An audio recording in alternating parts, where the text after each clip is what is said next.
तो 4 जून को 400 पार का नारा भारतीय जनता पार्टी अपनी हर सभा, हर रैली, हर रोड शो में दे रही है। लेकिन ये 400 पार कैसे पूरा होगा, इसको करने के लिए बीजेपी की पूरी लीडरशिप न सिर्फ चुनावी मैदान में उतर चुकी है, बल्कि प्रत्येक बूथ का कार्यकर्ता मजबूती के साथ रण में डटा हुआ नजर आ रहा है। इसी को लेकर एक रिपोर्ट आप तक पहुंचाते हैं।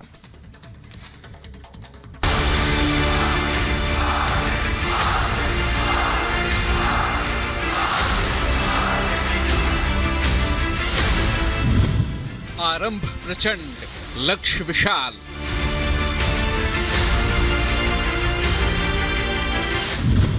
मेगा मिशन, विपक्ष पर वार। भाइयों बहनों, अब जब इन परिवारवादी भ्रष्टाचारियों की लूट का हिसाब हो रहा है तो ये सब एक हो गए हैं। 4 जून को होगा 400 पार। 4 जून 4 जून 4 जून। तीसरी बार बम्पर जीत की उम्मीद और संकल्प के साथ बीजेपी सियासी समर में पूरी ताकत के साथ कूद पड़ी है। बीजेपी के लिए चुनावी मैदान में प्रचार की कमान संभाली है खुद प्रधानमंत्री नरेंद्र मोदी ने। उत्तर से लेकर दक्षिण तक पीएम मोदी लगातार देश के अलग अलग हिस्सों में जाकर बीजेपी के प्रचार में जुटे हैं। तीसरी पारी में मोदी सरकार के विकसित भारत के लक्ष्य को पूरा करने के लिए जनता से आशीर्वाद मांग रहे हैं।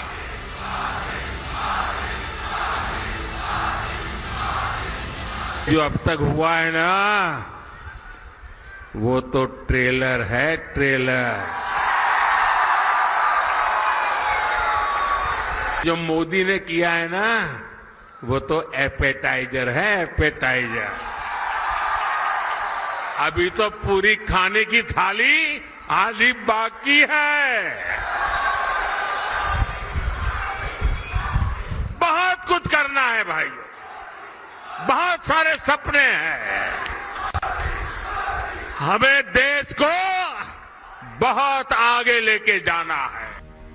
कल ही पीएम मोदी ने चुरू में मेगा रैली को संबोधित करते हुए फिर एक बार मोदी सरकार के लिए जनता से वोट मांगा था। आज एक बार फिर पीएम मोदी राजस्थान की मरुधरा पर होंगे।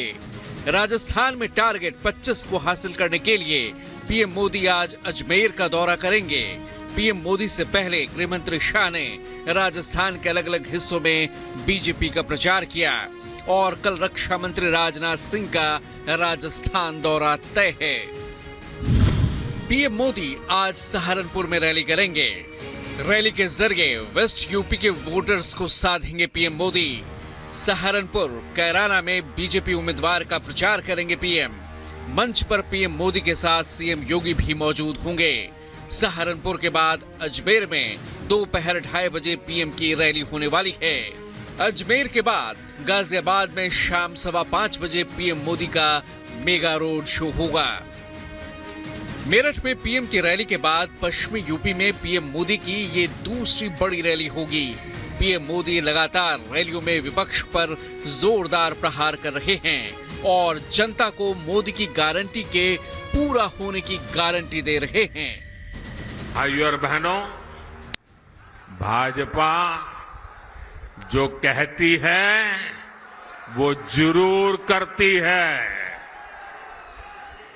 दूसरी पार्टियों की तरह भाजपा केवल घोषणा पत्र नहीं जारी करती, हम तो संकल्प पत्र लेकर के आते हैं। वहीं पीएम मोदी के आने से पहले गाजियाबाद के अंबेडकर रोड के मालीवाड़ा से लेकर चौधरी मोड़ तक की सूरत और सीरत बदल चुकी है। पीएम मोदी के गाजियाबाद आने से पहले सियासी पारा हाई हो चुका है। हर तरफ पीएम के रोड शो की चर्चा है। करीब 30 लाख मतदाताओं को साधने के लिए पीएम मोदी ये रोड शो कर रहे हैं। ईडी ने भ्रष्टाचारियों से 1 लाख करोड़ रुपए से ज्यादा की संपत्ति जब्त की। और मैं आपसे पूछता हूं, ऐसे लोगों पर कार्रवाई होनी चाहिए कि नहीं होनी चाहिए? ऐसे लोगों ने जिंदगी जेल में बितानी चाहिए कि नहीं बितानी चाहिए। मैं इन भ्रष्टाचारी परिवारवादियों से कहना चाहता हूं, कितने भी झूठ फैला लो, ये मोदी डरने वाला नहीं है। प्रधानमंत्री का रोड शो अंबेडकर रोड के मालीवाड़ा चौक से शुरू होगा। मालीवाड़ा से जटवाड़ा कालकागढ़ी होते हुए चौधरी मोड़ तक पहुंचेगा। हमारी सेना ने जब सर्जिकल स्ट्राइक और एयर स्ट्राइक की, इसी गठबंधन गठबंधन के लोग हमारी सेना से शौर्य के सबूत मांग रहे थे।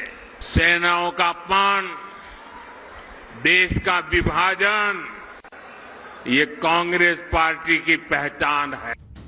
वैसे गाजियाबाद बीजेपी का गढ़ माना जाता है। पिछले 15 सालों से गाजियाबाद पर बीजेपी का कब्जा रहा है।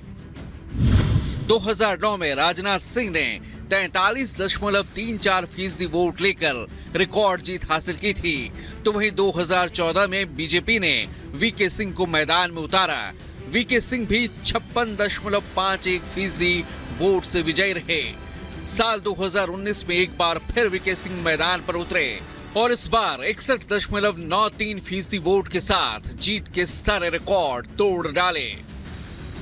लेकिन इस बार बीजेपी ने अतुल गर्ग पर भरोसा जताया है और बीजेपी उम्मीद कर रही है कि अतुल गर्ग भी सभी रिकॉर्ड को तोड़कर जीतेंगे।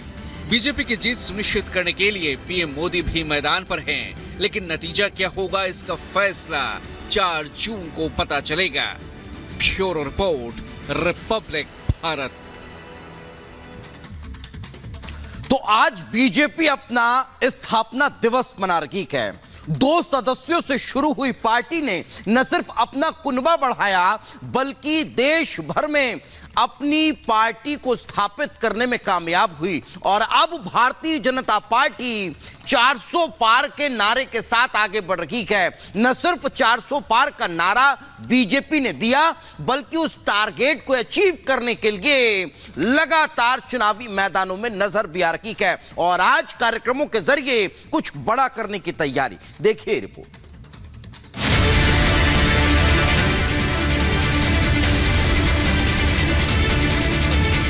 6 अप्रैल 1980 को बनी बीजेपी आज अपना 45वां स्थापना दिवस मना रही है। कभी लोकसभा में 2 सीटों से शुरुआत करने वाली बीजेपी आज देश के 12 राज्यों में अपने दम पर सरकार में है। वहीं 4 राज्यों में बीजेपी गठबंधन सरकार में शामिल है। एक वक्त था जब बीजेपी को चुनाव में महज 2 सीटों पर जीत हासिल हुई थी और आज बीजेपी का सूरज बुलंदियों पर है। अब की बार 400 पार का नारा फिजा में गूंज रहा है। बीजेपी ने पीएम मोदी की अगुवाई में आम चुनाव में अपने लिए 370 सीटें जीतने का टारगेट सेट किया है। 1980 में स्थापना के बाद सन 1984 में बीजेपी ने अपना पहला लोकसभा चुनाव लड़ा। देश भर में कुल 224 प्रत्याशी मैदान में उतारे, लेकिन बीजेपी को कुल 2 सीटों पर जीत हासिल हुई।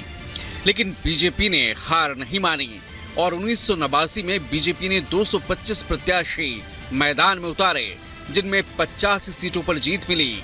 1991 में भारतीय जनता पार्टी ने पूरे देश में 2 गुने से भी ज्यादा यानी 468 प्रत्याशी उतारे।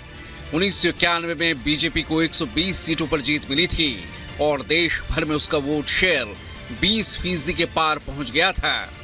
99 में हुए चुनाव में पार्टी को 182 सीटें मिली और वोट शेयर 23% को पार कर गया।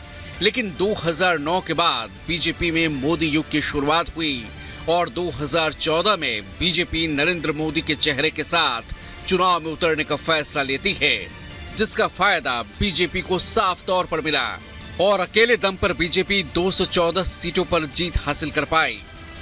2009 के बाद से बीजेपी के लगातार बढ़ते जनाधार का श्रेय जाता है देश के प्रधान सेवक नरेंद्र मोदी को, जिनका मूल मंत्र है जनता की सेवा और जनता तक सरकारी योजनाओं का लाभ पहुंचाना। पीएम मोदी ने जनता के सामने अपना रिपोर्ट कार्ड रख दिया है और बताया कि देश की महिला, किसान, युवाओं के साथ भारत की सुरक्षा का भी उन्होंने किस कदर ख्याल रखा है। आप सब माताएं बहनें हमें अपना आशीर्वाद देने आए हैं और आज चूरू ने ये बता दिया है कि 4 जून हमारी सेना ने जब सर्जिकल स्ट्राइक और एयर स्ट्राइक की, इसी गठबंधन गठबंधन के लोग हमारी सेना से शौर्य के सबूत मांग रहे थे। सेनाओं का अपमान, देश का विभाजन, ये कांग्रेस पार्टी की पहचान है। इस बार चुनाव में 400 पार का नारा दे रही बीजेपी ने पूरी तरह से कमर कस ली है। आज स्थापना दिवस के मौके पर मध्य प्रदेश में बीजेपी एक नया रिकॉर्ड बनाने जा रही है।